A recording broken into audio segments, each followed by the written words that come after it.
గంగనపల్లి గ్రామంలో వేద పాఠశాల పక్కనే ఉంటున్నాను.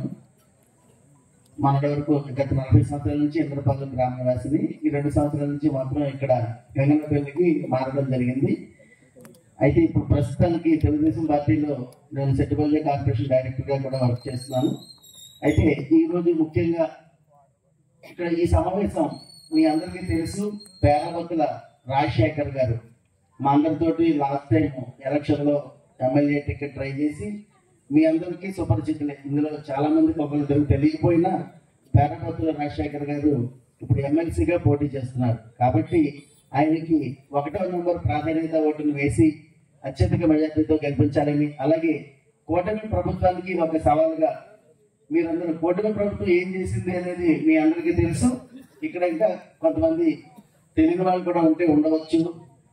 అయితే ముఖ్యంగా ఇప్పటి వరకు ప్రజలు డబ్బులకు అలవాటు పడిపోయినారు. మాకు అమ్మఒడి లేదు, లేకపోతే అవి లేదు, డబ్బులు అనే ప్రజలు ఇంకా చాలా మంది ఉన్నారు.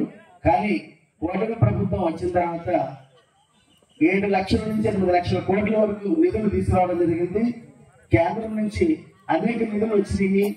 అన్ని చోట్ల డెవలప్మెంట్ జరుగుతుంది. ఇప్పుడు సామర్లపేట నుంచి మనకి చూడండి, రాజమండ్రి వెళ్ళడానికి ఎంత కష్టపడే వాళ్ళము, ఇటు సామర్లపేట వెళ్ళడానికి ఎంత కష్టపడే వాళ్ళము. 900 కోట్లు ఖర్చు పెట్టి రోడ్లన్నీ కూడా గుంతలు లేకుండా చేయడం జరిగింది గవర్నమెంట్ రాగానే. అలాగే డిఎస్సి వేశారు. డిఎస్సి కూడా నెక్స్ట్ మంత్ డిఎస్సి ఉద్యోగాలు తీస్తారు, టీచర్స్ ఉద్యోగాలు తీస్తారు ఖచ్చితంగా. అలాగే ఇవాళ స్టీల్ ప్లాంట్ ప్రభుత్వానికి 11,000 కోట్లు కేంద్ర ప్రభుత్వం తీసుకురావడం జరిగింది. ఇలా ఎక్కడ చూసినా అనేక అభివృద్ధి కార్యక్రమాలు, అలాగే స్కిల్ డెవలప్మెంట్ ప్రోగ్రామ్స్ ఎక్కువగా పెడుతున్నారు.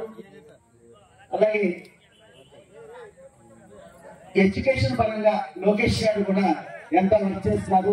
అలాగే పంచాయతీ అభివృద్ధి కోసం పంచాయతీ నిధుల్ని ఏ విధంగా ఎలా ఖర్చు పెట్టాలనే దాని మీద పవన్ కళ్యాణ్ గారి కృషి అయితే మొదలైనది. ఎందుకంటే ఫస్ట్ 400 గ్రామాలను ఒకేసారి సభలు పెట్టి పంచాయతీ నిధులు ఎలా ఖర్చు అవ్వాలో కూడా తెలియచెప్పి అనేక కార్యక్రమాలు నిర్వహించారు. సో ఈ విధంగా అభివృద్ధి అనేది మీకు ఎంత చెప్పినా చాలా అభివృద్ధి జరిగింది. అలాగే అనేక వేల మందికి ఉద్యోగ అవకాశాలు కూడా కల్పిస్తున్నాము. త్వరలో ఇంకా ఎక్కువ ఉద్యోగ అవకాశాలు తీసుకురావడానికి కూడా ప్రయత్నాలు ఉన్నారు. అనేక హాస్పిటల్స్ కానీ ఫ్యాక్టరీస్ కానీ మన రాష్ట్రానికి వస్తున్నాయి.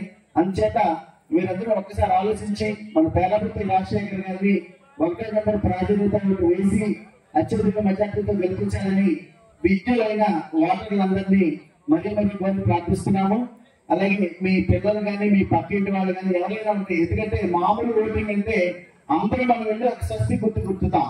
కానీ ఇక్కడ అందరూ డిగ్రీ పూర్తి చేసిన వాళ్ళు, చదువుకున్న ఓటర్లే కాబట్టి కొంచెం ఆలోచించి ఓటు వేయటం. ఒకటి అక్కడెక్కడ ఉంటారు ఓటర్లు,